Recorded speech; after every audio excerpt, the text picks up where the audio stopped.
Well, I'm continuing my look at Islam and Christianity and immigration and how we respond to and how we engage with Muslims. Speaking from a United Kingdom context, but there'll be wider application, I'm sure, to other countries as well, where there are Muslims, where there are immigrants from Muslim backgrounds, where Islam is growing. And today I want to talk about the challenge of Islam. And I want to think about that in terms of three groups that will experience a challenge with Islam. You'll notice that I'm using the word challenge, which is a slightly more neutral word, I guess, than some of the words that people would use at the moment. Some people talk about the threat of Islam. I want to sort of hold back on that and use the more neutral word to help us think and hopefully generate more light than heat. And to approach this, particularly as Christians, without a feeling of fear amongst us. But the first group, there are three groups. The first group that we might think of in terms of engaging with and experiencing the challenge of Islam are Christians ourselves. So I speak to Christians, I speak to evangelical Christians. That's my main audience. If you're not an evangelical Christian, you're still welcome to listen in and join in the conversation. But that's my primary focus. And for Christians, the challenge may take a number of lines. There's the challenge that Islam is a proselyting religion. And so, in that sense, it is in competition with Christianity because Muslims want to convert people to Islam.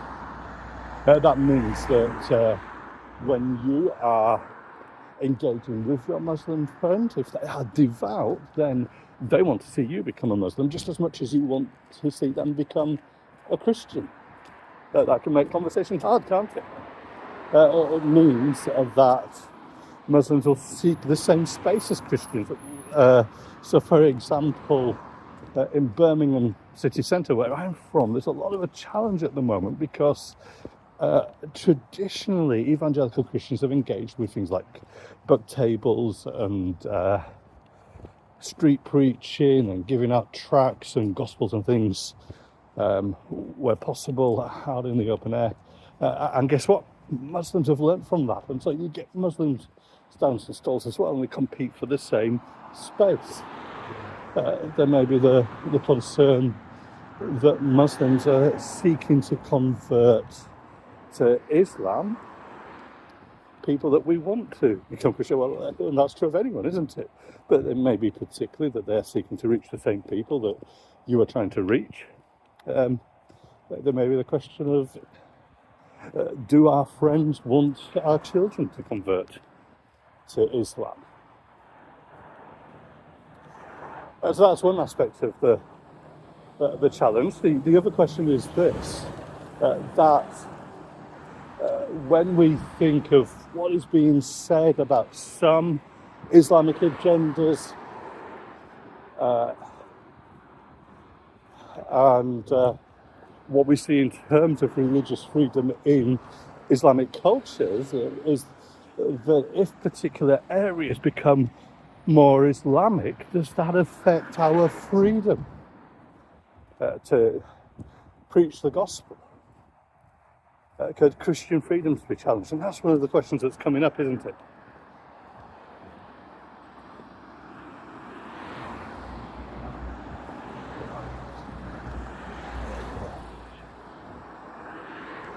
And for some Christians, there's the challenge, the question around the whole Christian nationalism thing about what is a culture meant to be like? Do we have a responsibility to develop, to create a Christian culture, a Christian nation, if you like? And if so, is Islam in competition with that? In fact, that is what Christian nationalists are saying, isn't it? That there's really sort of three main competitors, serious competitors, not because there wouldn't be other people that would have their own agenda, but because these are the three potential players in the United Kingdom. There are those that want the United Kingdom to be a Christian nation, and then there are those that want the United Kingdom to be a secular nation. But there are, and I mentioned this in the first video, there are those that would argue that Islam requires the nation to be Islamic, to be a Muslim nation.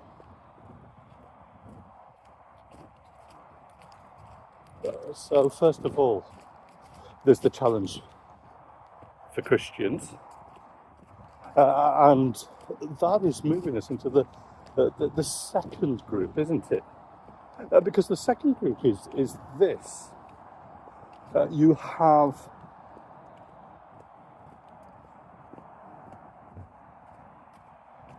a nation state, the United Kingdom here, other nations, France, the United States, Germany, all those countries with significant Muslim immigration coming in will have these questions about what is their identity.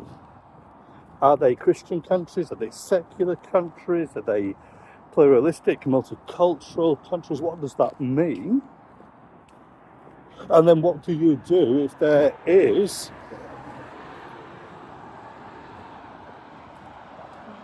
a challenge to that national identity coming in, that cultural identity? And if you are a secular state, that challenge will come from a number of places. It will come from those who want it to be a more Christian state, but you will also have the challenge of those that are saying our desire, our ambition, our preference is to live within an Islamic state. And so there are the challenges of a perceived Islamization to a nation. And that will include the challenge of radicalization, the Islamist agenda, but it will also include the challenge of what do you do when there are competing cultures, where that might start to affect social cohesion, where it might affect integration, and where it might lead to tensions and potentially disorder. So let me give you a couple of examples of that kind of thing. There's the question of the place of Sharia law in the United Kingdom. And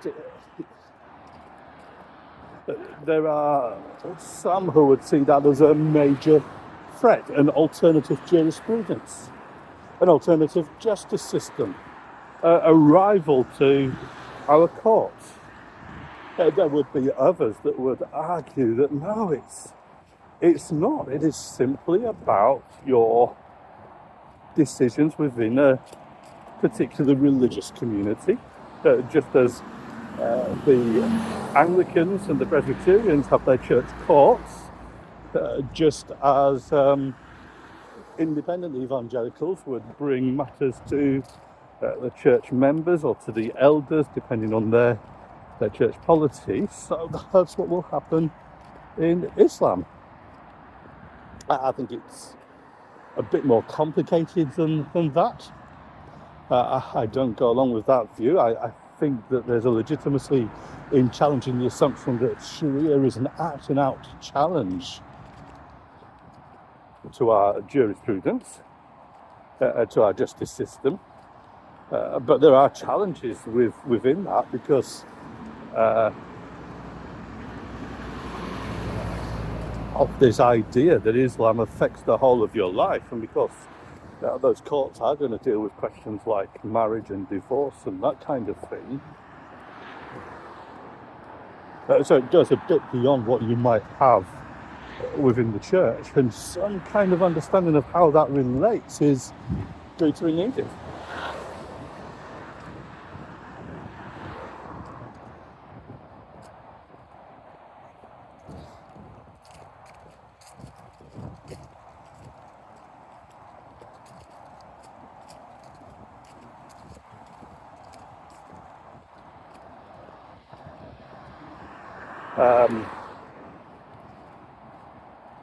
Here's another example, the question of how we understand territory. And so, like I said, there is a set within certainly some aspects of Islam that you claim space. You mark the territory, if you like, similar to how there would be within some Christian sort of views. So in some charismatic traditions, there's the idea that you claim territory, isn't it? That you mark the space, and that's actually what some of those marches for Jesus were about in the 1980s.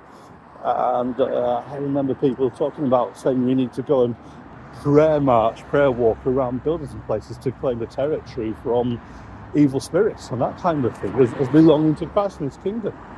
That wouldn't be the mainstream Christian view, but there is, I guess, a form of that within how the Church of England views its parish system.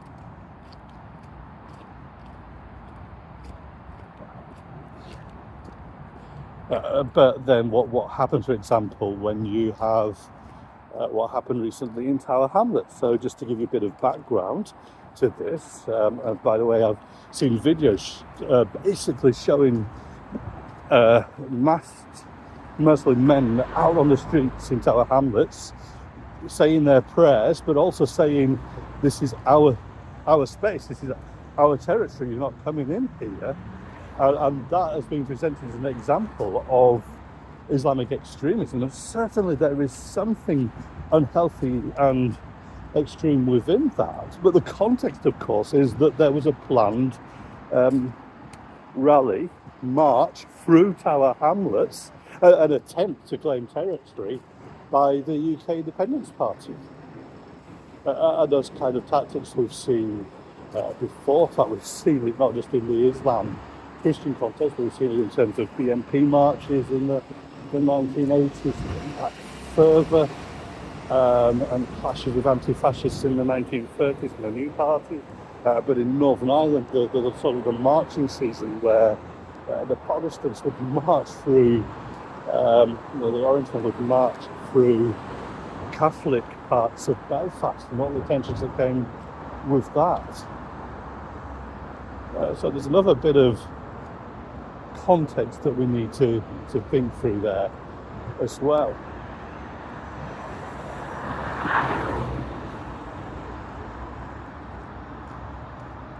Now, that does mean that there is an agenda that the state, that the nation does need to pay attention to. Now, there are agendas, and there's a question of what the nation state's own agenda is. And Christians who are citizens of the United Kingdom have a stake in that, have skin in the game as citizens about what type of country do we want to live in and what are the implications for that.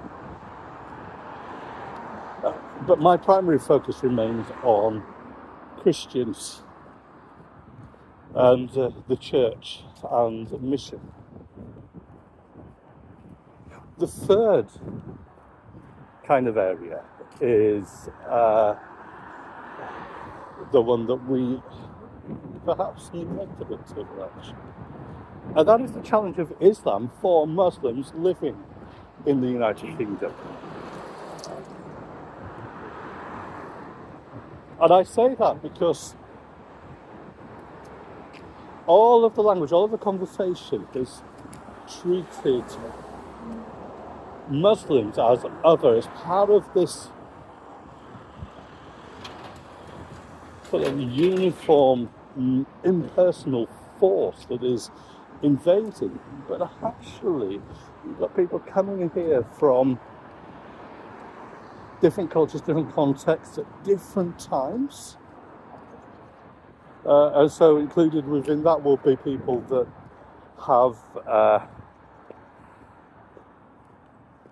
come new to the country from Islamic countries. And it will include people that are second, third, fourth generation. It will include people that have converted to Islam, perhaps those that have fallen in love with a Muslim and married them. and they've converted.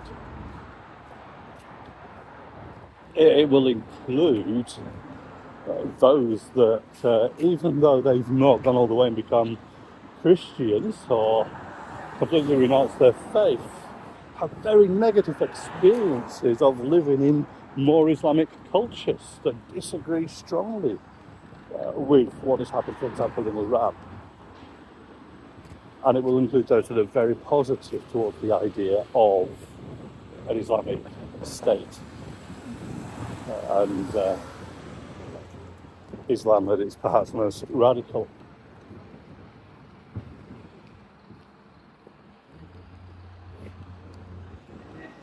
And if our concern is to see those people reached for Christ to become Christians, and all that entails, then we've got to understand a bit of the challenge that they are under. Here are some challenges. First, that Islam is about submission. That the Muslim is called to submit to Allah, and so we want to think of them as people who are bound into something. And that may or may not be historically voluntary. So the Quran actually says that you can't force a conversion. But the practice throughout the ages has been that we have seen the advance of Islam by war, by force, as well as by the pen. Just as we would insist that the Bible doesn't talk about forced conversion, but there have been crusades and there have been attempts to compel populations to a form of external Christianity, at least throughout history.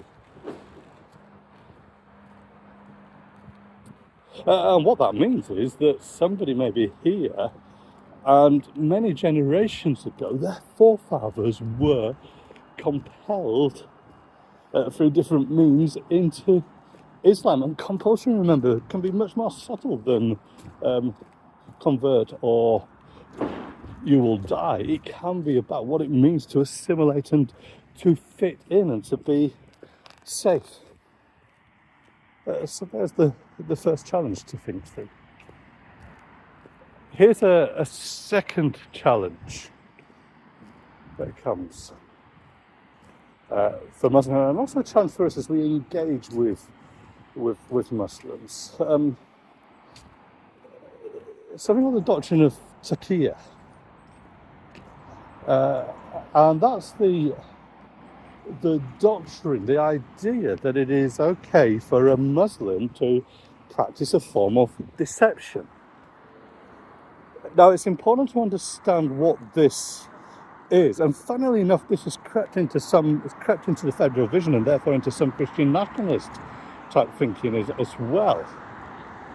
But it's the idea that you are permitted to deceive others in a time of danger, time of conflict. And specifically, narrowly, the idea within Islam, I don't think this is in the Quran itself, I think it's something that developed, I understand, particularly with Shia as a more of a minority, is that if you're in a place where practicing your faith openly, publicly, could lead to oppression, that you can do it in secret, that you can be a secret believer.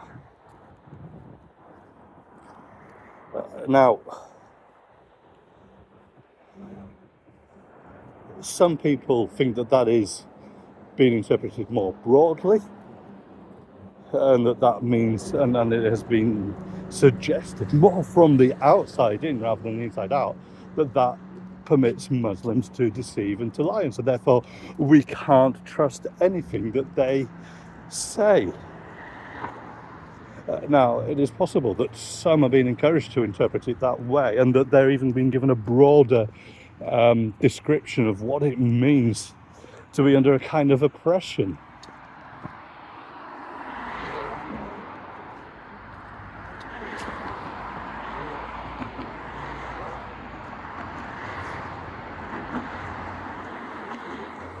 But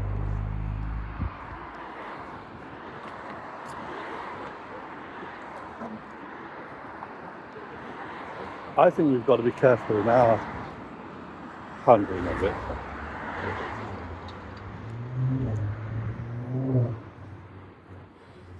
Alertness to it, and it shouldn't become a matter of fear. I believe that the Holy Spirit is the Spirit of truth, that He will bring things into the light where they need to be. And that when the Holy Spirit is bringing things in the light, that's the safest, best place for it to happen. I think also that here, even those who are using Taqiyya as an evidence of why Islam is a threat, where they're not being consistent in thinking things through. That if Islam permits Muslims to hold their faith in secret and to deceive you about their faith and their beliefs, then those that are basically suggesting that we should ban Islamic worship, Islamic faith, that we should find ways to undermine and to destroy Sharia, make it impossible for practicing Muslims to live in the United Kingdom. I've seen those arguments made. Kind of things like banning Sharia, banning mosques, banning cousin marriage, those kinds of things, banning Islamic finance, in the hope that will make those that who want to practice Islam move out of the United Kingdom to Islamic countries. Well, actually, that is going to be an example of the very type of oppression that Muslims are being taught permits them to deceive. You're actually going to make things worse. It's really a stupid policy, a stupid response, isn't it?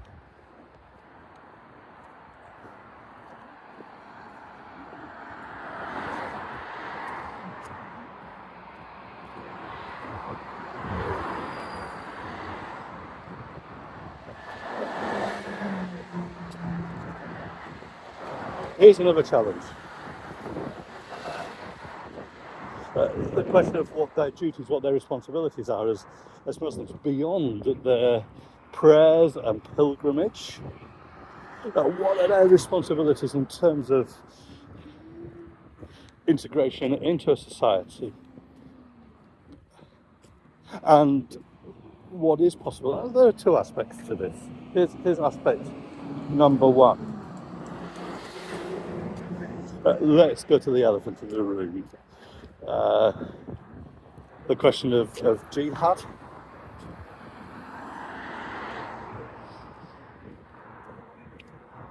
And where people will be picking up on verses, surahs in the Quran that talk about violence, that talk about killing your enemy. And so one of the messages that if you're a Muslim living here, that you'll be hearing, and you will be hearing it both from Islamists and from the Western people that are fearful and threatened, is the idea that Islam is meant to be a religion of conquest. And that puts you in a really uncomfortable position, because that puts you in a position where you feel yourself in danger if you're a Muslim living here, because of those two messages that might be coming in. And it's again important for us as Christians to properly understand what the Quran is and isn't saying. So when you look, I think it's Surah 2, verse 191, that one of the big sort of is texts in the Quran that's cited for the idea of conquest. It is actually talking about self-defense. And here's the thing. I think here is a big challenge for Islam. It's actually then its foundations, it's in its roots. Because what you have is this guy called Muhammad, who is really focusing on what it means to live in Mecca and in Saudi Arabia, as it's known as today, in that kind of neck of the woods. And this religion evolves really as this kind of local resistance, if you like, to other things. It's